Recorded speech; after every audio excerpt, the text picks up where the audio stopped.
Bienvenidos a este salón del Instituto de Estudios Portuarios y quería agradecerles su presencia y también agradecer, por supuesto, a la autoridad portuaria la cesión de este salón de actos, que no es la primera vez que nos lo cede y espero que no sea la última, porque sinceramente siempre están volcados con nosotros y es muy de agradecer. Hoy, como saben, nos hemos reunido para entregar el premio Bernardo de Gálvez a don Marcelo Gullo, que es, desde el punto de vista de los mejores hispanistas que hay en la actualidad. Y además choca que con esos apellidos de ascendencia italiana sea un gran defensor de la hispanidad. Pues decir, bueno, si tuviera sangre española, hubiera sido su familia de Zaragoza, Baturro, pues parece que se entendería mejor, pero sin embargo es de ascendencia italiana y él está luchando por dejar a España en el sitio que él considera que debe de estar. Quien mejor conoce la trayectoria y la vida de Marcelo Gullo es nuestro vicepresidente Manuel Olmedo, al que voy a cederle la palabra para que haga su presentación. Cuando quieras.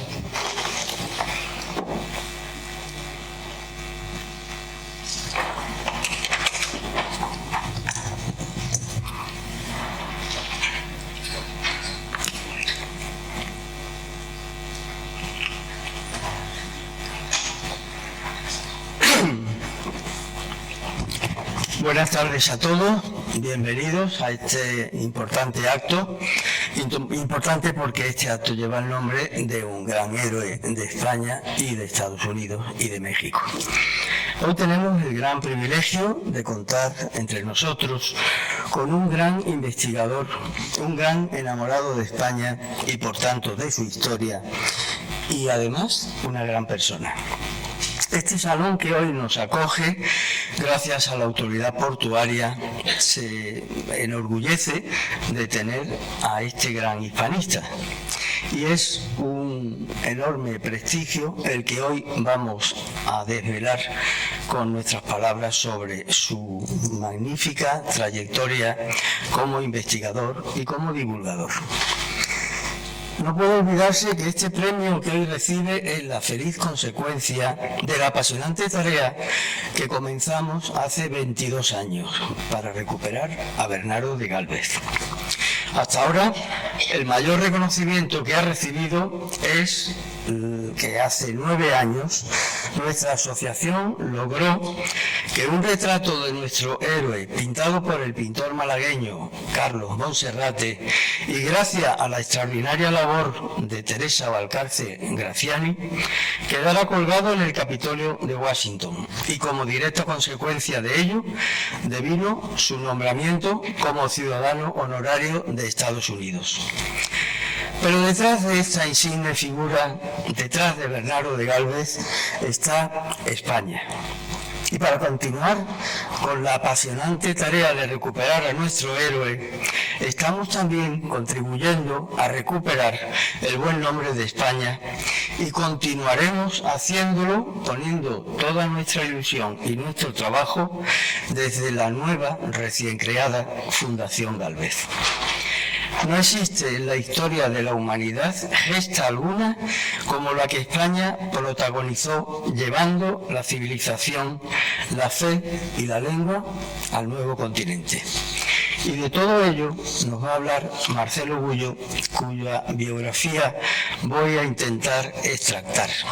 Sin que nadie lo difunda, su currículum son 18 páginas en cuerpo 12. Con lo cual el mayor trabajo que yo he tenido en estos días ha sido intentar meter esas 18 páginas en apenas 2 folios.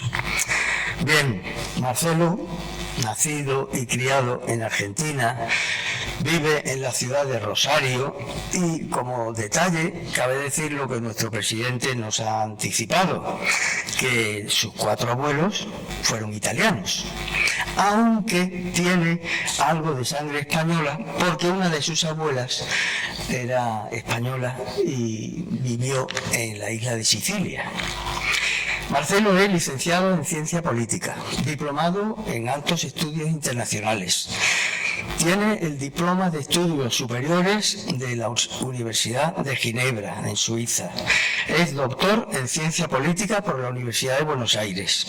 Ha sido docente en las universidades de Rosario, de Entre Ríos, Lanús, la Escuela Superior de Guerra, la Universidad de El Salvador, la Universidad de Ginebra, la Universidad Nacional de San Marcos, en Lima, de la Pontificia Universidad Católica del Perú, de la Universidad de Piura, igualmente en Perú, y del Centro de Altos Estudios Internacionales en Montevideo. Es autor de 7 libros publicados en Argentina.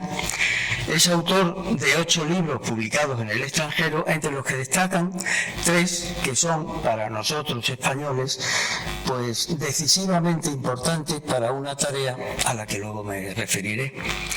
Sus 3 libros son Madre Patria, el segundo, Nada por lo que pedir perdón, y este que ahora vamos a presentar, ahora quiero decir mañana, Lo que América debe a España, que se presentará en la Sociedad Económica de Amigos del París, cuyo presidente tenemos también el honor de que esta tarde esté con nosotros. Marcelo ha participado, en numerosísimas publicaciones, congresos, simposios, tiene 30 trabajos académicos, aparte de artículos en prensa, en radio, y ha pronunciado unas 200 conferencias sobre política exterior, sobre economía, sobre estrategia y, por supuesto, sobre historia. Por último, hay que añadir que fue becario de la Fundación Hans Wildorf de Ginebra, del Instituto de Cooperación Iberoamericano de España, y que mereció el premio Oestenheld al mejor libro del año en el año 2008 por su magnífica obra La insubordinación fundante. Marcelo es un especialista en desmontar la infame y oprobiosa leyenda negra, con la que otros países quisieron vilipendiar a España y que fue comenzada a desmontar por otra malagueña, nuestra gran María Elvira Rocabarea, a la que también le cuadra el tema Yo sola, que hoy, aunque hoy lamentamos que no pueda estar con nosotros porque está reponiéndose felizmente de una reciente intervención quirúrgica. Y Marcelo Gullo es uno de los principales y más importantes héroes de esta nueva e importantísima cruzada, junto con otros como Zamora, Zunzunegui, Patricio Lons, también argentino, que también ocupó una silla en este estrado hace apenas un año. Existe esta nueva generación de ilustres investigadores que están desmontando la falacia y la mentira de la leyenda negra, que se inició esta actividad en el comienzo del pasado siglo XX de la mano de figuras tan extraordinarias como Julián Juderías Labra o Altamira. Y también hoy hay unos profesores extraordinariamente implicados en esta tarea nacional, como Ricardo García Cárcel y José Pérez. Y por supuesto hay que citar a los extranjeros. Resulta imprescindible recordar al italiano Arturo Farinelli, al argentino Rómulo Carbia, al profesor Rueco Adolfson, al norteamericano William Malby y también a otro extraordinario californiano como es Philip Powell con su obra El árbol del odio. Ojo que yo esto no lo sé, pero como Elvira es muy amiga nuestra, pues me ha pasado una chuletilla para que yo pueda quedar muy bien esta tarde y por supuesto dejar muy bien a nuestro querido Marcelo. Bien, volviendo a la leyenda negra, orillando el artero invento francés de llamar latinos a quienes, además de sus lenguas autóctonas, tuvieron el español como lengua principal en la que todos pudieron entenderse y comunicarse, una lengua única para todo el Nuevo Mundo, y hoy y ahora tenemos que reivindicar el nombre de Hispanoamérica. Marcelo está contribuyendo poderosísimamente a que los españoles recuperemos algo fundamental, nuestra autoestima. Marcelo es un gran ejemplo de tesón personal, de rigor científico, de amor a la historia y de pasión por España. Y poco queda ya para terminar mis palabras.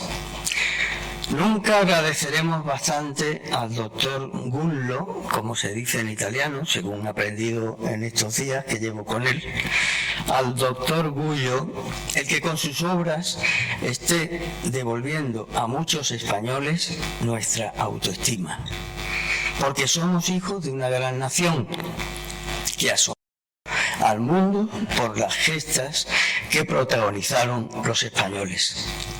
Por ello, hoy resulta muy oportuno recordar la frase que el inmortal Cervantes dejó escrita en el capítulo 54 de la más importante obra de la literatura universal, cuando Don Quijote, conversando con su fiel Sancho, le dijo: ahora conozco y experimento lo que suele decirse, que es dulce el amor de la patria. Muchas gracias.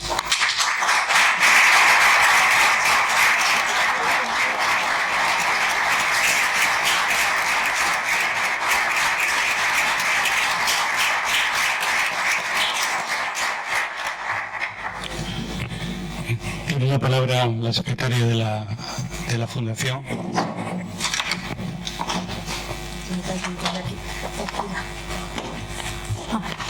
Buenas tardes a todos. Voy a hacer lectura del acta de la Asamblea General Extraordinaria. En la ciudad de Málaga, siendo las 20 horas del día 4 de julio de 2023, nos reunimos los miembros de la Asociación Cultural Bernardo de Gálvez y Gallardo para la celebración de la Asamblea General Extraordinaria, cuyo único punto del orden del día tiene por contenido la propuesta de concesión del 19º Premio Bernardo de Gálvez y Gallardo, correspondiente al presente año 2023. Siendo objetivo esencial de esta asociación recuperar y difundir la insigne figura de don Bernardo de Gálvez como personaje fundamental de la historia de España, y habiendo valorado muy positivamente la indiscutible labor que viene realizando y difundiendo con enorme éxito, sobre todo por sus estudios sobre la hispanidad, teniendo acreditado como mérito su esencial trabajo de investigación y divulgación con objetividad y profesionalidad de una no sesgada y más completa historia de España, a través de un amplio elenco de trabajos. A modo de ejemplo, sus libros Madre Patria y Nada por lo que pedir perdón, que claramente han contribuido a combatir y desvirtuar los argumentos sobre los que injustamente sustentan la leyenda negra, que en nada benefician ni al rigor histórico como conocimiento, ni a España como nación. Por ello, se acuerda por unanimidad conceder este 19º Premio Bernardo de Gálvez al investigador argentino don Marcelo Gullo Omodeo, un merecido reconocimiento que pública y formalmente debía realizar y plasmar. Y así lo hacemos nuestra asociación para con don Marcelo Gullo Omodeo. Muy bien.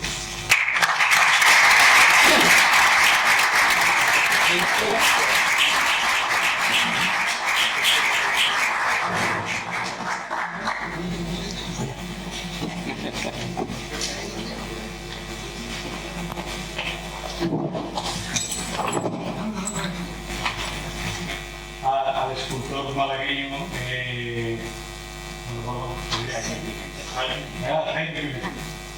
pero que ya por su edad se ha jubilado, y entonces hemos pensado que el autor, que está aquí, Juan Vega, es, por no decir el mejor, uno de los mejores escultores que tenemos en Málaga, y él es el autor de este premio, de que iniciamos esta saga de estatuillas sobre la isla de Marcelo. placer y un orgullo el poder entregarte. Muchísimas gracias.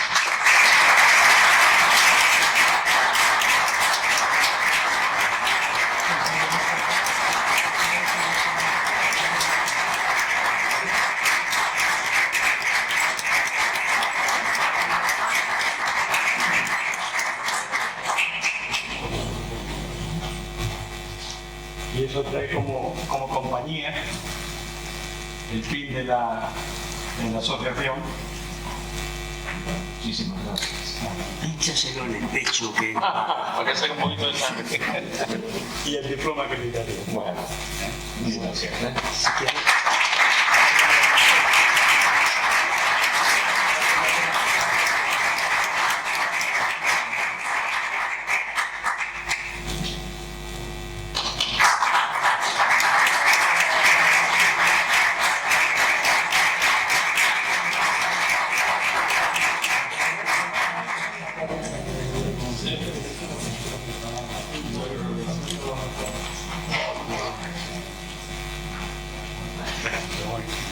La palabra. Mi hija...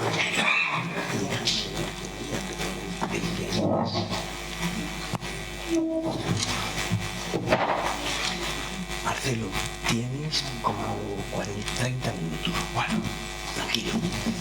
Si quieres hablar de... No, prefiero hablar acá. Sí.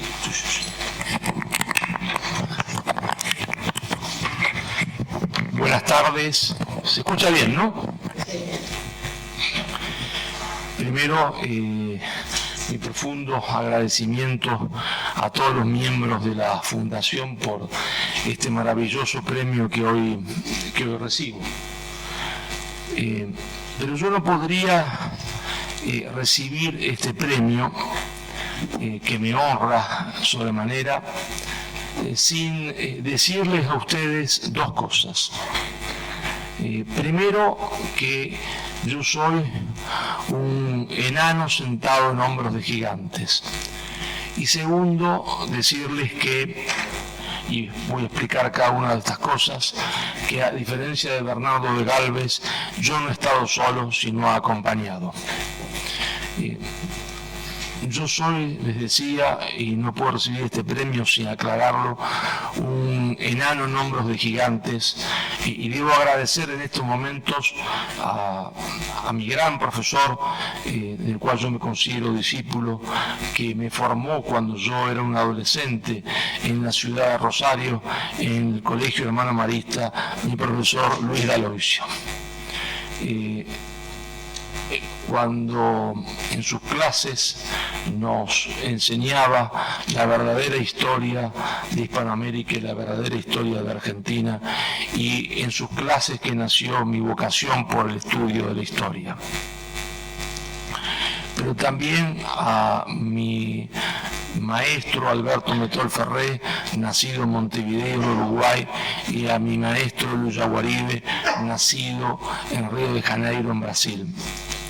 Pero le decía, yo no he estado solo, y debo hacer un profundo reconocimiento a todos los amigos que me han ayudado y que hicieron posible que yo esté acá hoy con ustedes. A la primera persona que tengo que nombrar es a María Elvira Roca Barea. Sin María Elvira Roca Barea yo no estaría acá hablando con ustedes. Es a María Elvira Roca Barea a la que yo le debo que pudiese publicar mi primer libro en España, titulado Madre Patria, desmontando la leyenda negra desde Bartolomé Las Casas hasta el separatismo catalán. Sin la decisiva intervención de María Elvira, ese libro jamás hubiese sido publicado en España. Entonces, si hay una persona a cual yo tengo que agradecerle y reconocerle tantísimo, es a María Elvira Roca Barea. Después vino Nada por lo que pedir perdón, y después, ahora, hace unos días ya publicado Lo que América le debe a España. Pero también tengo que agradecerle a los otros amigos, porque un libro circula y se hace conocido no tan solo o ni siquiera tan solo porque el libro esté bien escrito o sea un muy buen libro, si uno no tiene un grupo de personas que le brinden a uno su afecto, su cariño y su esfuerzo para que el libro se difunda.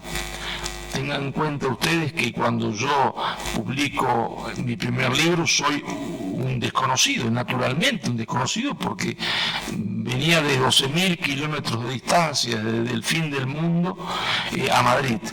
Y entonces ahí hubo españoles de bien y mujeres de bien españolas que decidieron apoyar mi obra escrita, apoyarme a mí como persona.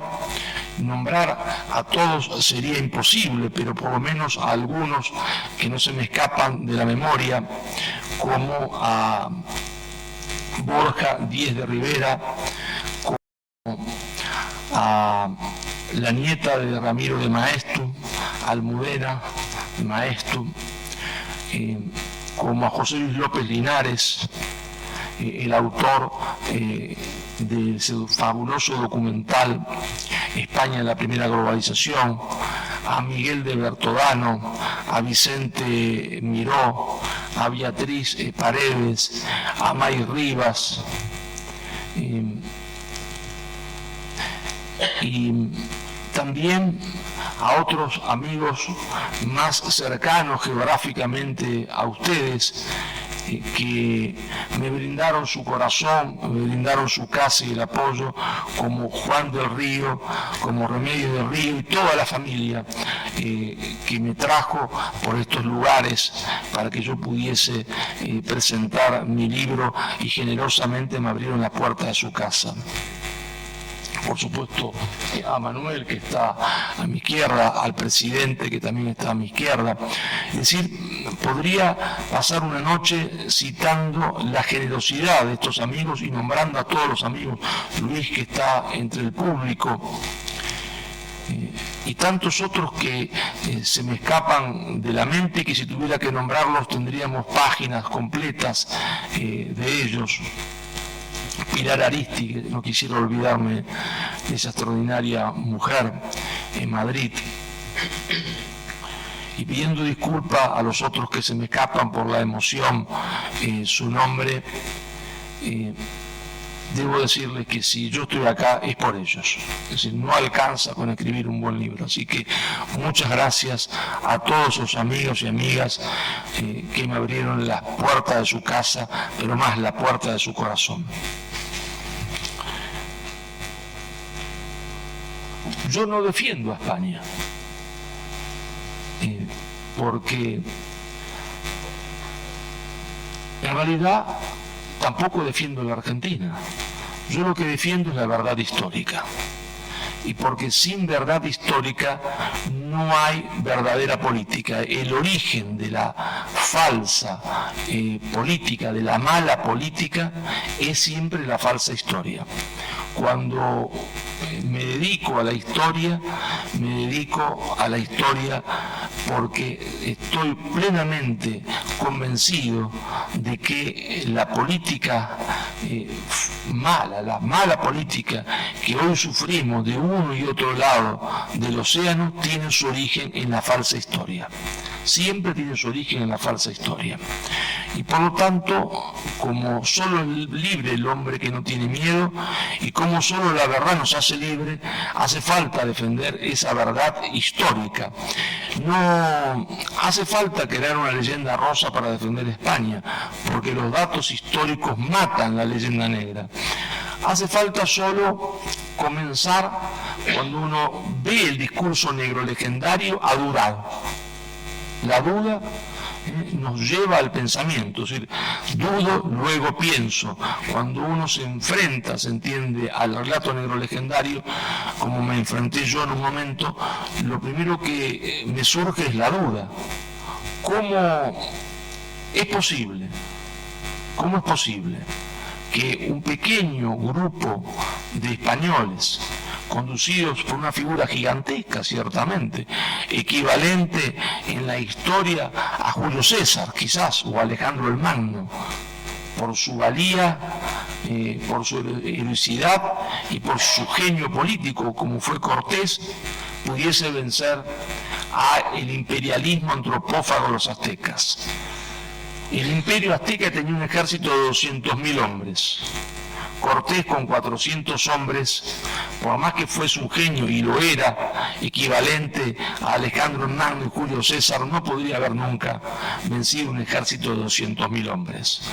La diferencia tecnológica que algunos argumentan como un viejo arcabuz y 4 caballos no existió nunca, porque en ese momento era mucho más eficiente que 4 arcabuces, entre arcos y flechas y ondas con piedras, cuando se enfrenta un ejército de 200.000 hombres. Entonces, ¿cómo fue posible? Fue posible porque la verdad que se les oculta a los españoles hoy, para que estén de rodillas y estén humillados, y que se nos oculta a nosotros para que no comprendamos cuál es nuestro origen, y el que no sabe de dónde viene no sabe a dónde va, es que Cortés no venció el imperialismo azteca, no.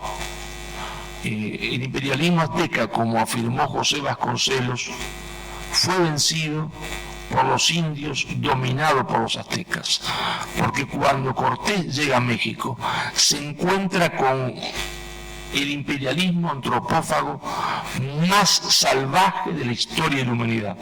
En la humanidad había habido imperios que realizaban sacrificios humanos, pero nunca un imperialismo antropófago. Hay imperialismo cuando un pueblo domina a otro y le quita algo. Comúnmente el imperialismo que conocemos le quita a los otros pueblos horas de trabajo o materias primas. No, el imperialismo azteca no le quitaba horas de trabajo y materias primas. El imperialismo azteca, lo que se les oculta a los españoles y sobre todo a los jóvenes, lo que le quitaba era vidas humanas, porque sacrificaba 20.000 personas por año de los pueblos que ellos oprimían. ¿Y para qué lo hacía? ¿Era simplemente un ritual religioso? No, era su alimentación principal.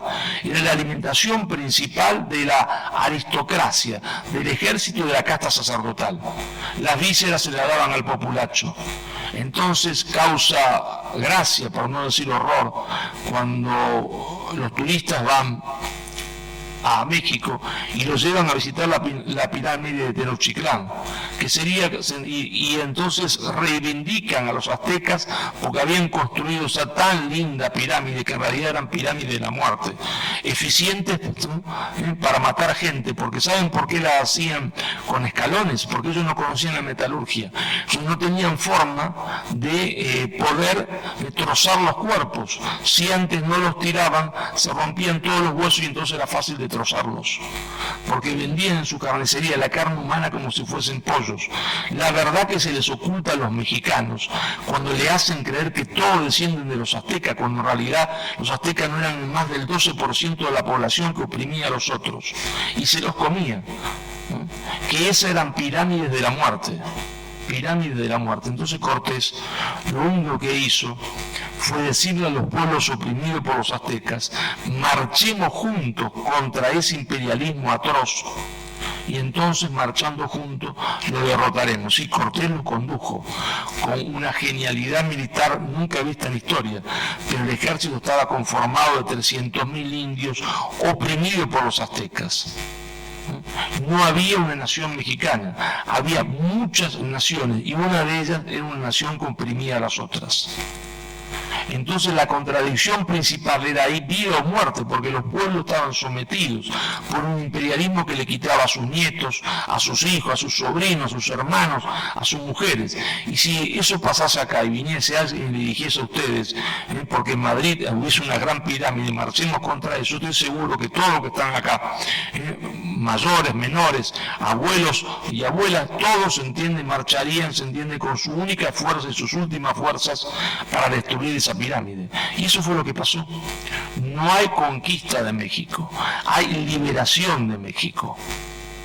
Lo mismo podríamos decir de Colombia y explicarlo durante media hora, lo mismo podríamos decir del Perú, si bien es cierto que en el Perú no había antropofagia. eso es cierto. Había un imperialismo atroz que oprimía a los otros pueblos y por lo tanto los huancas se levantaron entre otros pueblos contra los incas, contra la mitad de los incas, porque la otra mitad también apoyó a Pizarro, porque el imperio estaba conducido por un asesino que se llamaba Atahualpa. Atahualpa no lo ajusticia Pizarro y sus hombres porque se le ocurrió por la ambición de oro. Le hacen un juicio y lo ajustician porque estando prisionero ordenó matar a su hermano, el legítimo emperador, y que le trajesen su cráneo para beber chicha del cráneo de su hermano. Por eso se ajusticiaron Cajamarca. También se les oculta a los peruanos, la verdad, se les oculta a los peruanos que la mitad del imperio quechua o inca estuvo con Pizarro para terminar con esa dictadura. Pero entonces dirán ustedes, después quizás tiene razón la leyenda negra porque vino una gran opresión. Los españoles liberan y después oprimen. Si eso fuese cierto, si España fue a América solo a robar, matar y asesinar, cabe hacerse una gran pregunta y dudar. ¿Por qué un pueblo que solo le interesa robarle a otro decide fundar hospitales y sembrar toda Hispanoamérica de hospitales? Hospitales para indios, para negros, para blancos, para mestizos, gratuitos. Yo lo describo en Madre Patria, doy el nombre de los hospitales. En esos hospitales uno entraba y a diferencia de que nos pasa hoy a los que podemos pagar seguridad privada, que hay que pagar, ¿no? Y cara. Una vez que uno entraba al hospital, la atención era absolutamente gratuita. No tenía que pagar nada, ni a la alimentación, ni nada. Y muchos dicen, pero eran hospitales de la muerte, la gente se moría. Mire, hijo, la gente se muere siempre. Es así. Y hoy también la ciencia no cura todas las enfermedades, pero muchos de esos hospitales eran mucho mejores que lo que había en Europa, porque los ricos, la prueba de esto es que los ricos de España y de Francia iban a América a curarse. ¿Por qué? Porque había ahí medicinas que no había en los hospitales europeos, porque habían logrado juntar las hierbas medicinales propias de América con las hierbas medicinales de Europa. Pero ¿por qué? Si España fue a robar, matar, asesinar, se les ocurre a estos salvajes asesinos sembrar no solo de hospitales, sino de colegios que hoy llamaríamos secundarios? ¿Y para qué eran estos colegios secundarios? 100 y pico de colegios secundarios fundados, si españoles prácticamente no había. Y todavía no había prácticamente criollos, porque recién comenzaban a mezclarse para indios. ¿Y qué aprendían esos indios en estos colegios? Cualquiera de ustedes ha gastado un dineral para mandar a su hijo a un colegio bilingüe, para que aprenda inglés, francés, italiano, ¿o no? Y le ha costado caro. Bien, estos colegios eran gratuitos. En estos colegios se hablaba español, pero también se aprendía la lengua local, porque España, que fue, según la leyenda negra, a robar, matar, asesinar, y no le interesaba el destino de sus pueblos, convirtió la lengua nahual, la de los aztecas, en lengua escrita, y le hizo una gramática. Hubo una gramática nahual y una gramática quechua 15 o 20 años antes que una gramática alemana o inglesa. Entonces uno aprendía español, nahual o quechua, dependiendo de la región que estaba, pero también aprendía latín. ¿Y por qué latín? Porque era la lengua en ese momento de la ciencia, como hoy lo es el inglés. Y el ejemplo de esa educación es nada más y nada menos que una de las 3 personas por las cuales se conmemora el Día del Escritor en el mundo. Ustedes saben que el Día del Escritor se conmemora por 3 grandes plumas. Shakespeare, el padre, se entiende, de la literatura, de la escritura inglesa. Cervantes, no hace falta explicar quién es. Y el otro es un hispanoamericano. El otro es el Inca Garcilaso de la Vega, de mamá quechua, princesa quechua y soldado español. Tan mala se entiende la actuación de España en América que da como producto este mestizo, que es trilingüe, pero que además habla y escribe lo que en ese momento era el toscano y el francés, al punto tal que traduce la Divina Comedia de Dante del toscano en ese momento, después se va a llamar italiano, al español. Y hay que saber mucho de otra lengua y de la lengua propia para traducir literatura. Yo me atrevería a traducir, y hablo francés e italiano, un libro de ciencia política. Sí, claro, de ciencia política lo traduzco, pero de literatura hay que saber muchísimo. Y sin embargo la primera traducción la hace Garcilaso de la Vega. Garcilaso de la Vega, mestizo, con bien cara de indio, viene a España y su tío le deja toda su herencia. Siendo ya un hombre rico, acontece la rebelión musulmana en Granada. Rebelión se entiende que podía anticipar una nueva invasión del imperio turco otomano musulmán. Y ahí se incorpora Garcilaso de la Vega para pelear contra esa rebelión, porque sabe que está en juego el destino de España. Y si la hubiera hecho tan mal España en América, ¿por qué toma esa actitud Garcilaso de la Vega? Que se encuentra con otro mestizo en ese lugar luchando por España, con el hijo de Hernán Cortés y doña Marina, no Malinche, porque Malinche es un apodo despectivo creado por los negros legendarios, doña Marina, porque ella pidió ser bautizada al catolicismo y decidió llamarse doña Marina, y siempre todos los soldados de Cortés la llamaron doña Marina. Ahí estaba Cortés Malitzin, el hijo de Hernán Cortés, junto al hijo, se entiende, de ese gran soldado español, peleando contra la última rebelión mora. Pero dirían algunos, y me lo dicen a las clases, profesor, pero seguramente esas universidades eran para que se portasen bien y ahí los adoctrinaban. Bueno, podría ser, ¿no? Pero hay un pequeño problema. El problema es que en esas universidades se enseñaba la Escuela Teológica de Salamanca. Y la Escuela Teológica de Salamanca, cuando uno estudiaba medicina, los cursos de lo que llamaban en ese momento filosofía eran obligatorios para todos, o derecho, enseñaba que el poder viene de Dios. Todos opinaban lo mismo en la época, los franceses, los ingleses. ¿Pero qué decían los franceses y los ingleses? Que el poder venía de Dios, pero Dios se lo daba al rey.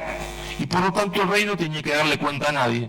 L'état c'est moi, decía Luis XIV, l'état c'est moi, soy yo el Estado. No tengo que dar cuenta a nadie, yo no tengo nada que dar cuenta a mi propio pueblo, porque tengo una relación directa con Dios.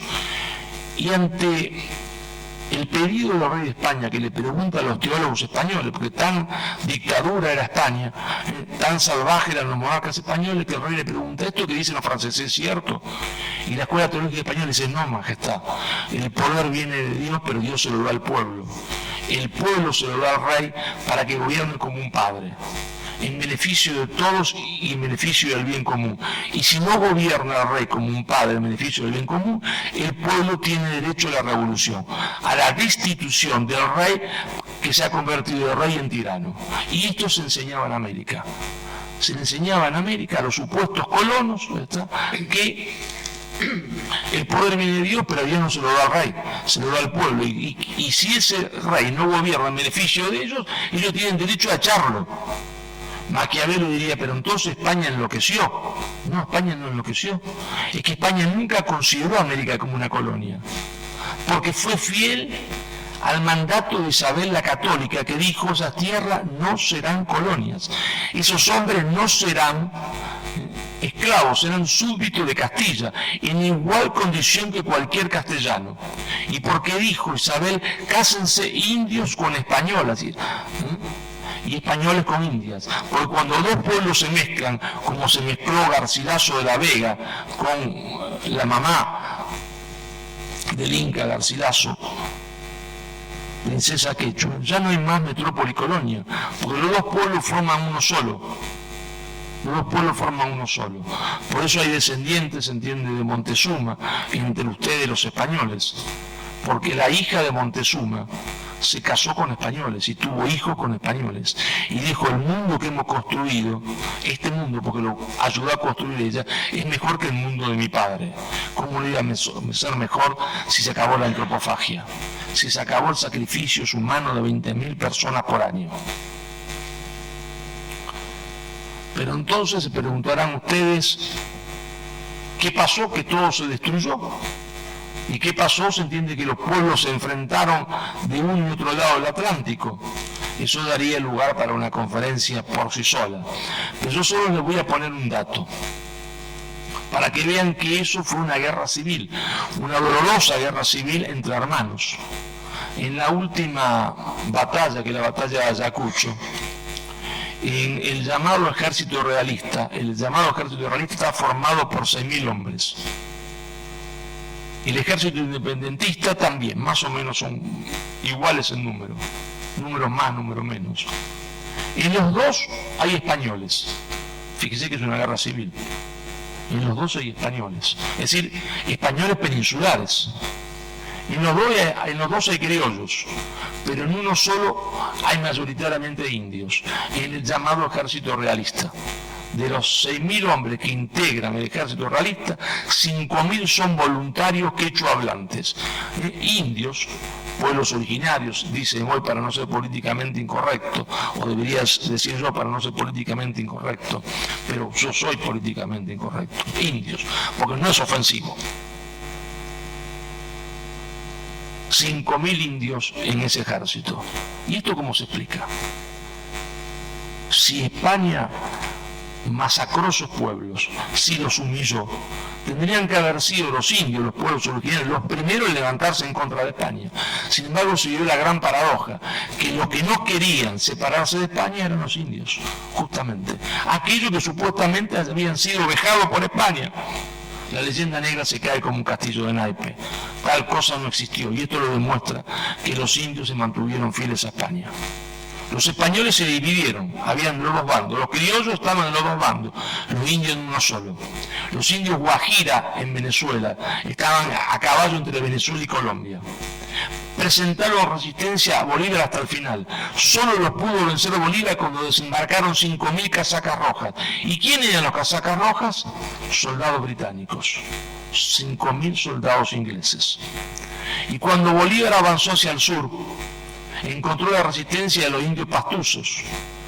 Y después de Ayacucho, los indios que habían perdido resistieron una guerra hasta 1830, que se denominó la Guerra de los Castillos, porque peleaban en las montañas en Ayacucho, donde eran invencibles, hasta 1830. ¿Y saben qué decía su bandera? Una cosa rarísima.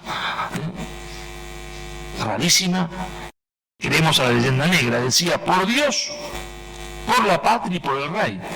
Esos indios quechua hablantes tenían una bandera que decía por Dios, por la patria y el rey. Y si vamos más al sur nos encontramos con los araucanos, hoy mal llamados mapuches, que pelearon hasta 1830. Fue una gigantesca guerra civil, pero en esa guerra civil los supuestos vejados, porque no fueron vejados, estaban del lado de no romper relaciones con España y la consideraban que no era apropiado. Y entre otras cosas porque había algunos en esa guerra civil, no eran todos porque todo estaba mezclado, que en realidad le querían robar sus tierras, porque España respetó la propiedad comunal de la tierra. Cuando un día me encontré con Evo Morales, y hay una foto mía con Evo Morales en el libro, le dije, mire presidente, le tengo que decir dos cosas con mucho cariño. La primera es que si en lugar de España hubiese llegado a América, Inglaterra, o a Bolivia, o a la América del Sur de Inglaterra, yo estoy seguro de dos cosas. La primera es que yo estaría dando clase en esta universidad. Y la segunda, que usted no estaría recibiendo un doctorado honoris causa, porque usted estaría como están todos los indios, se entiende, en Estados Unidos, como están los apaches, los navajos, en una reserva, y lo más probable es que estuviese borracho, porque esa reserva en realidad era un campo de concentración. Los indios norteamericanos no tuvieron pasaporte norteamericano hasta 1924 y no tuvieron derecho a voto los indios norteamericanos hasta el año 1946. Y no hay, se entiende, si nos vamos mañana a tomar un cafecito o una cerveza en Boston, no hay, nos sentamos en una terraza, no hay paseando por Boston mestizos entre anglosajones e indios del este de Estados Unidos, porque la política británica en América del Norte fue el mejor indio es el indio muerto. Y la política de España fue la de Isabel, cásense españoles con indias e indios con españolas. Porque España no hizo imperialismo, es un imperio. hay imperialismo cuando yo quiero una tabla rasa, digo, eso va a ser mío y elimino completamente al otro pueblo, lo que hicieron los anglosajones. Cuando no pudieron matarlos a todos, hicieron en Sudáfrica un apartheid. No puedo matarlos, entonces desarrollo separado. España dijo, nos juntamos todos y constituimos un pueblo nuevo. Nos juntamos todos y constituimos un pueblo nuevo.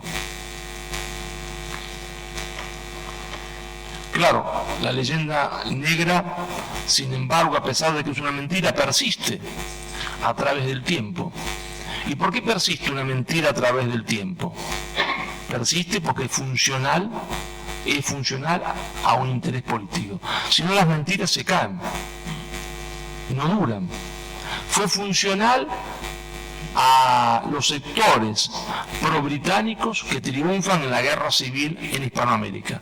Esos sectores pro-británicos que finalmente ganan la guerra civil que viene después de la llamada independencia, necesitan decir que los españoles eran una porquería para justificar su traición y su alianza con Inglaterra. Entonces la leyenda negra nace por derecha, no por izquierda. Pero como la mentira tiene patas cortas, se fue como diluyendo y acabando. En Argentina eso comienza a diluirse con alguien denostado hoy por la izquierda y por la progresía, que es el general Roca, que dice el himno que hemos hecho es un himno ofensivo contra España, no tiene sentido porque no es cierto, y saca del himno las estrofas ofensivas a España. Y por otro hombre, que fue el primer presidente elegido constitucionalmente en Argentina, el primer presidente elegido democráticamente, que se llamó Hipólito Yrigoyen, presidente de la Unión Cívica Radical. Yrigoyen, primer presidente elegido democráticamente, a los meses de asumir, de su puño y letra, redacta el decreto que convierte por primera vez en la historia el 12 de octubre en feriado nacional. Ningún país, ni España, jamás había festejado el 12 de octubre. Yrigoyen, en 1917, decide que el 12 de octubre sería feriado nacional. Pero claro, después, cuando esto se estaba diluyendo, cuando ya no había más argumentos negro legendarios, le fue útil a la Unión Soviética, porque en 1930 se realiza un congreso comunista en Buenos Aires, de los partidos comunistas en Buenos Aires, y dicen, bueno, hay que reflotar la leyenda negra, para crear fundamentalismo indigenista, para hacer repúblicas indigenistas que desestabilicen Estados Unidos. Pero como no era cierto, también la mentira se diluye, porque aparece un movimiento de masas en Argentina que fue el peronismo, que todos los trabajadores estaban con el peronismo, Perón era hispanista y el Partido Comunista entonces no tenía ni un solo trabajador, y entonces el hispanismo se hace popular y la prédica negro legendaria comunista se diluye. Pero otra vez vuelve a ser funcional. Cuando aparece Fidel Castro en Cuba, la resucita de nuevo y promueve un librito, porque es un librito, un libelo, que fue el libro de Galeano, Las venas abiertas de América Latina. Y lo digo con todo respeto, librito y libelo, porque el mismo Galeano antes de morir, porque los hombres antes de morir se sinceran, dijo la verdad que yo no volvería a escribir ese libro, ni menos a leerlo, porque no sabía nada. Galeano lo dijo, de su propio libro, porque en realidad era un libro que se hace famoso porque la inteligencia cubana, los servicios secretos cubanos lo hacen famoso, se entiende, en el mundo. Y eso comenzó a diluirse de nuevo, pero tuvimos mala suerte porque fue funcional de nuevo a alguien.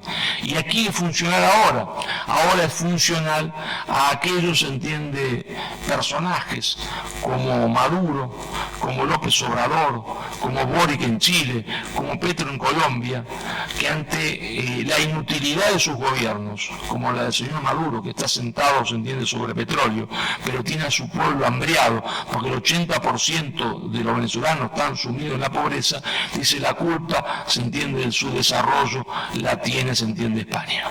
Pero escúcheme, don Maduro, hace 200 años que se fueron los españoles. Y entonces, como otra vez es funcional para crear divisiones internas, odio, para justificar lo que cuando no es un mal gobierno, es un gobierno de ladrones, o ambas cosas a la vez, porque están sentados y nadan en petróleo, entonces resucitan la leyenda negra, lo hace ahora, se entiende, Petro en Colombia, Boric en Chile, y por supuesto el señor López Obrador, que dice que la culpa de que él haya fracasado en su gobierno la tiene la corrupción, pero la corrupción no es culpa de México ni de él, sino de la herencia española. Bueno, hace 200 años, mire, podrían haberla corregido un poquito la herencia en 200 años, ¿no le parece, señor López Obrador? Entonces siempre le es funcional y por eso sufrimos la leyenda negra. Pero hay una cosa que debo decirla con todo el dolor del alma y ustedes me permitirán que se los diga, porque se las digo con mucho cariño. Los principales responsables de que la leyenda negra siga existiendo la tienen ustedes, los españoles peninsulares, porque españoles somos todos, españoles americanos y españoles peninsulares. ¿Por qué? Porque hay un número muy importante de españoles que ha interiorizado y aceptado la leyenda negra. Son los sectores, se entiende, progresistas de esta izquierda rosa, que está hoy vivita y coleante, se entiende, en España, que ha tomado la leyenda negra porque en realidad odia a España. Entonces, esta izquierda y estos separatismos, estos nacionalismos locos como el catalán, dicen, así como España fue a robar y matar, se entiende, a América, lo mismo hizo en Cataluña. Pero escúcheme, si en el sitio de Barcelona había de un lado y de otro catalanes, afuera y adentro de la ciudad, no importa, eso se han olvidado. Fue en realidad Castilla la que fue a invadir, se entiende, Cataluña, y no es la guerra de sucesión, sino de secesión, porque fue invadida por Castilla. Pero ¿cómo va a ser invadida si había catalanes de ambos lados? Entonces, ese núcleo, se entiende, de españoles, y muchos de ellos gobiernan, en realidad odia a España. Por eso toman la leyenda negra, porque en realidad también consideran que no solo la conquista, que en realidad es liberación, fue un horror y un error, sino que consideran que la reconquista de España fue un error y un horror, porque ellos piensan que España no debería haber existido y trabajan para que deje de existir. Entonces, el principal problema es que hasta que no logremos derrotar la leyenda negra en España, no habrá solución. ¿Y por qué no habrá solución? Porque no se puede en Argentina explicarle a un joven que la leyenda negra es falsa, porque se levanta y dice: profesor, vengo a hacer un curso en Barcelona, un curso, se entiende, en Guipúzcoa, un curso incluso en Madrid.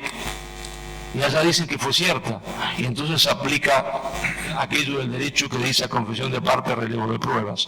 Por eso es importante que ustedes den la batalla acá, se pongan una vez de pie, con la frente en alto, y digan: nosotros no tenemos nada por lo que pedir perdón. Muchísimas gracias.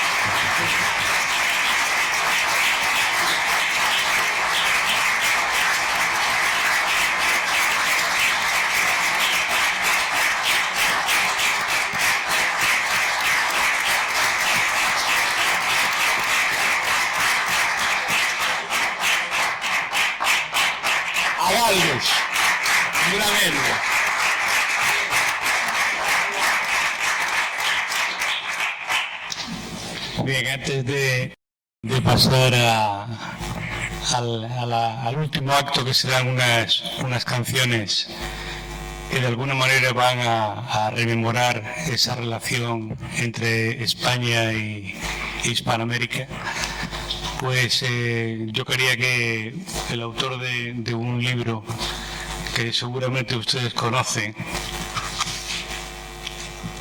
sobre Bernardo de Gálvez. Los autores son don Manuel Olmedo y don Francisco Cabrera.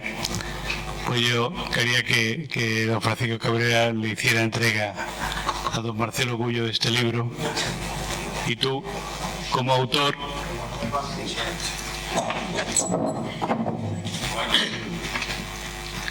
El autor es don Manuel, luego le empujo un poco. Bueno, Marcelo, muchísimas gracias.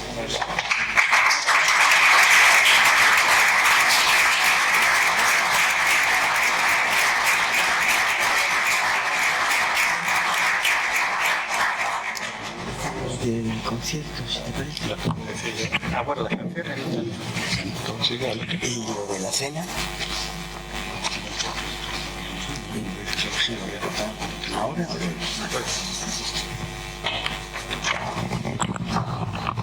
Bien, pues seguidamente vamos a ofreceros a todos un pequeño concierto y para ello he tomado unas notas que voy a leer.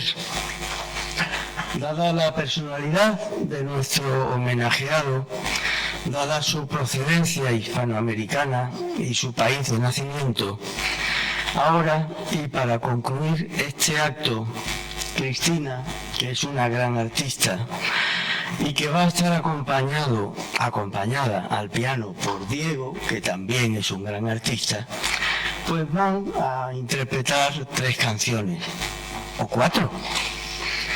Por cierto, no se olviden de aplaudir mucho a Diego y sobre todo a Cristina, que para eso es mi hija. Y no es la única de mis 7 hijos que lleva el arte en sus venas. Hoy les he ofrecido también que no venga uno de mis 7 hijos. Hay que agradecérselo que no venga, porque siempre que lo hace nos trae abundante lluvia y no era plan, ¿verdad? Todas estas canciones reflejan a la perfección el arte musical que tanto une las 2 orillas del Atlántico. La primera, si están ya preparados estos ilustres artistas, así que ahí tengo aquí ya improvisando. decíamos que la primera canción nos recuerda al principal puerto que unió a Europa con América y al principal puerto que unió América con España. Tú empieza a cantar y sé obediente.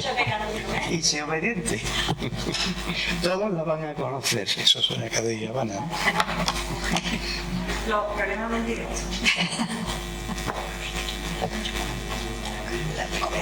La Habana.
Y al vapor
la viña y el mentidero, y verán que no exagero. Si al cantar la banera repito la banera y como el negrito cae en la mano con pasalero. Verán que tengo mi alma en La Habana, no se me puede olvidar. Canto un tango y es una manera, la misma manera, tan dulce y galana y el mismo compás. Por la calle del Caribe así se escribe cuando una canción de amores, canción tan rica, se la dedican los trovadores a una muchacha o a una ciudad. Y yo, Cádiz, te dedico y te lo explico, porque te canto este tango que sabe a mango, de esta manera tan habanera, de piriñaca y de carnaval, son de chirigota, sabor de melaza, Guantánamo y ruta, que lo canta ya un coro en la plaza. Que tengo una en La Habana y el otro en Andalucía. No te he visto yo ni tierra mía, más cerca que la mañana, que aparece a mi ventana de La Habana colonial, tu Cádiz la catedral, la viña y el mentidero, y verán que no exagero. Si al cantar la bandera repito la banera y como el negrito cae en la mano con pasalero.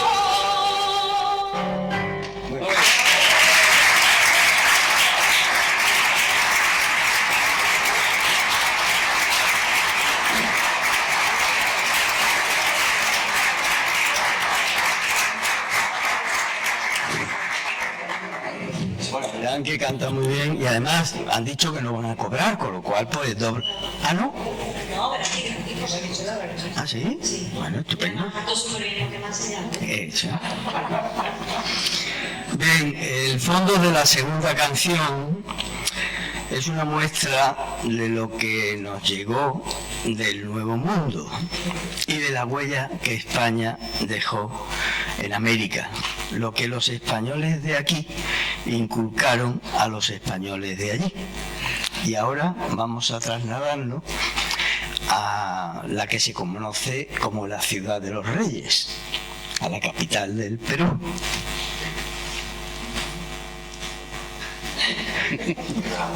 Ya se la jugué otra vez. Ya se la jugué otra vez.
Déjame que te cuente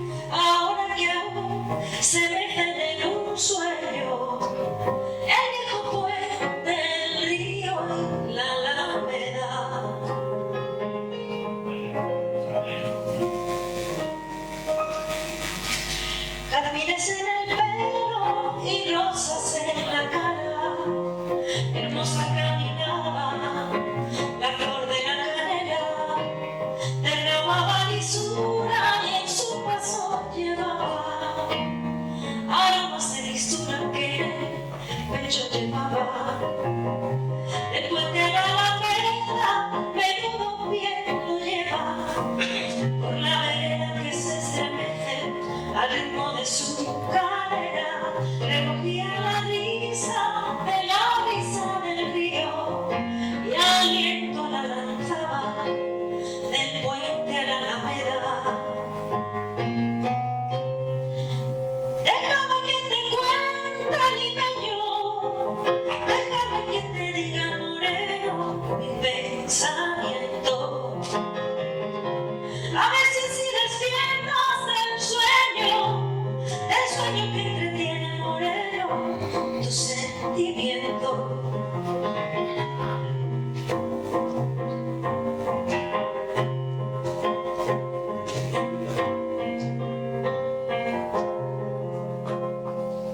Y estira de la lisura de la flor de canela, un poco perdido, ¿no?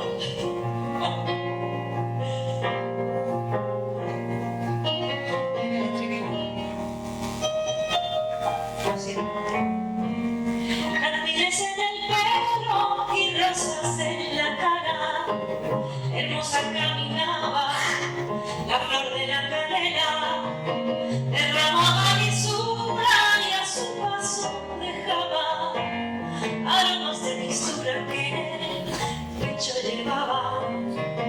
Derramaba lisura del puente a la Alameda, que se estremece por la vereda al caso de su cadera. Derramaba lisura de la brisa del agua y al viento la lanzaba del puente a la Alameda.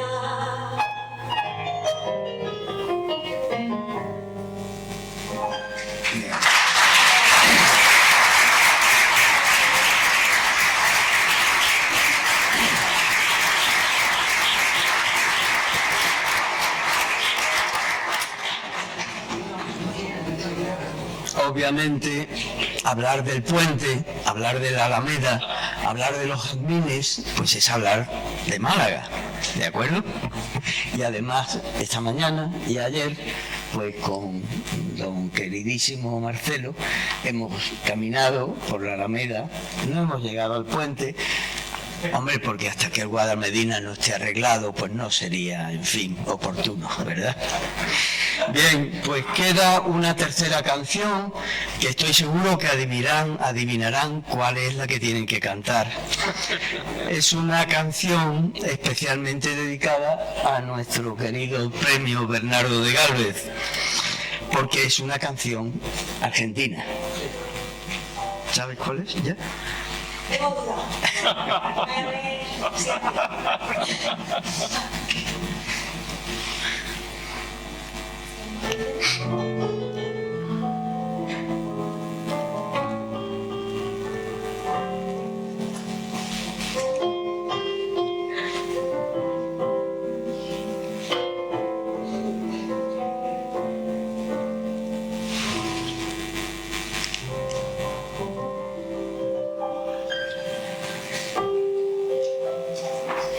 Acaricia el sueño, el suave murmullo de tu suspirar.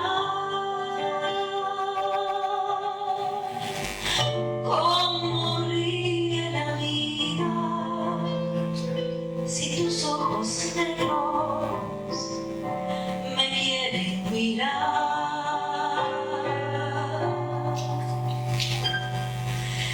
Y si es mío el amparo de tu risa leve, que es como un cantar, ay, aquieta mi herida. Todo se olvida.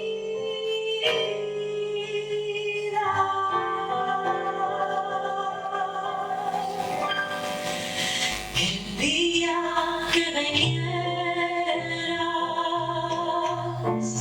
la rosa que engalana se vestirá de fiesta con su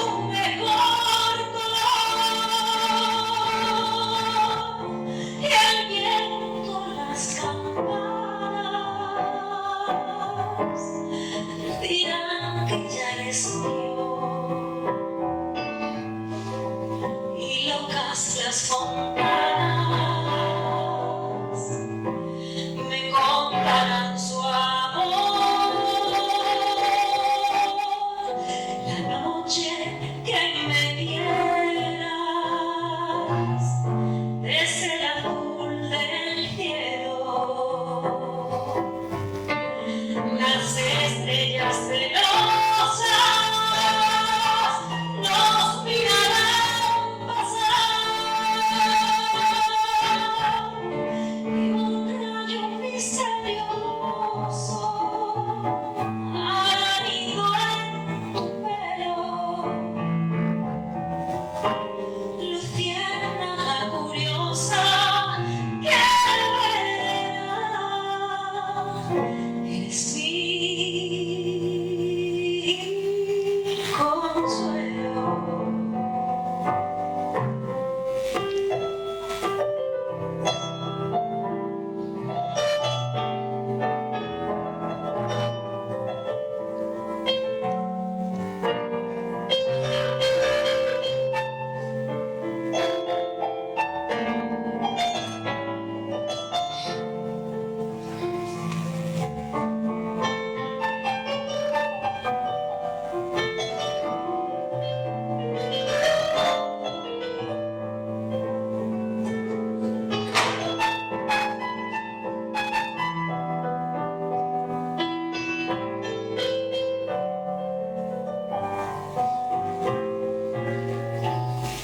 La noche que me dieras desde el azul del cielo, las estrellas celosas nos mirarán pasar y un rayo misterioso hará nido en tu pelo. Luciérnaga curiosa que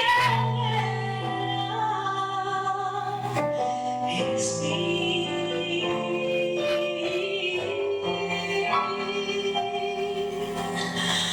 consuelo.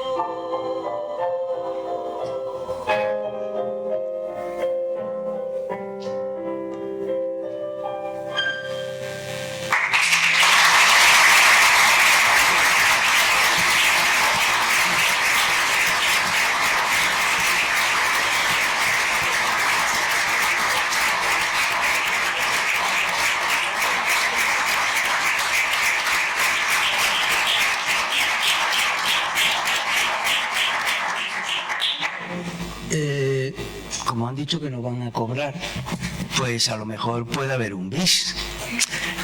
No podemos olvidar que don Bernardo de Galvez es muy importante, pero mucho más lo es España.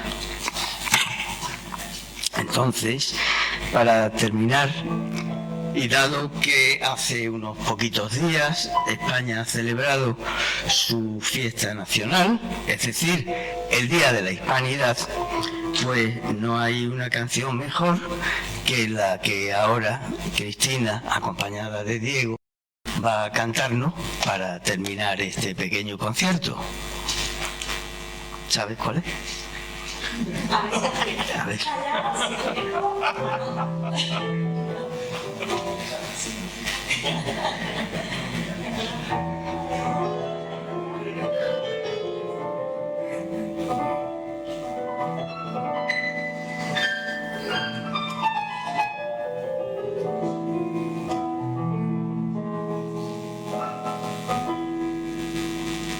Allá por la tierra mora, allá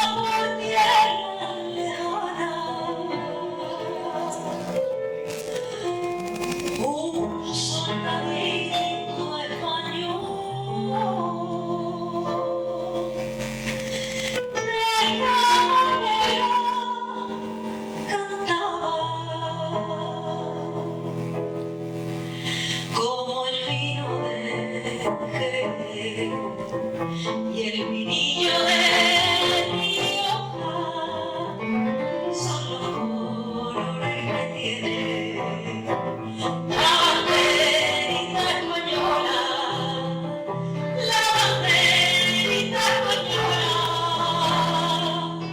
Cuando estoy en tierra grande y contemplo tus colores y recuerdo tus hazañas, mira si yo te quedé, banderita de mi alma, de yo y la lagrimita se me salen por la cara.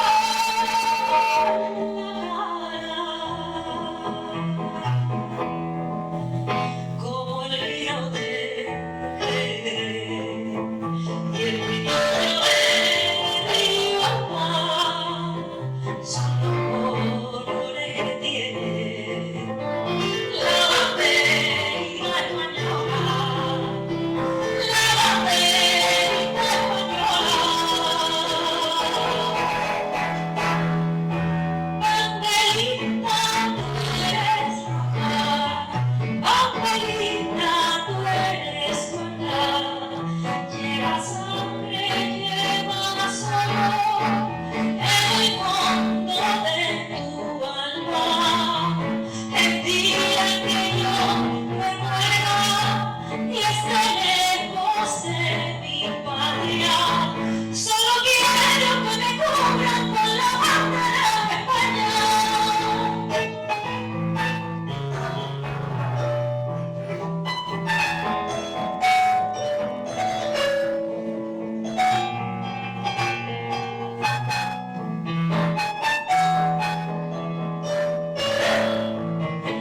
El día en que yo me muera y esté lejos de mi patria, solo quiero que me cubran con la bandera de España. Solo quiero que me cubran con la bandera de España.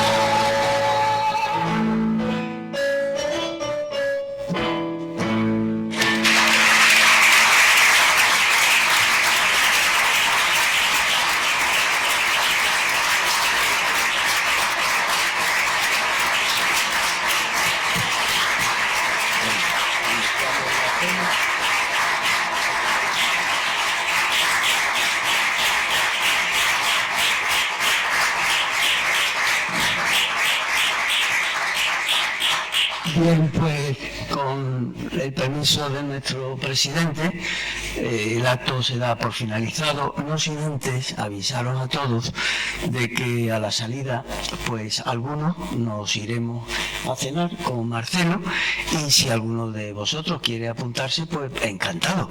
Será una cena a escote, puesto que nuestra asociación es muy humilde, pero el día que seamos fundación, la cosa cambiará. ¿De acuerdo? Muchas gracias a todos.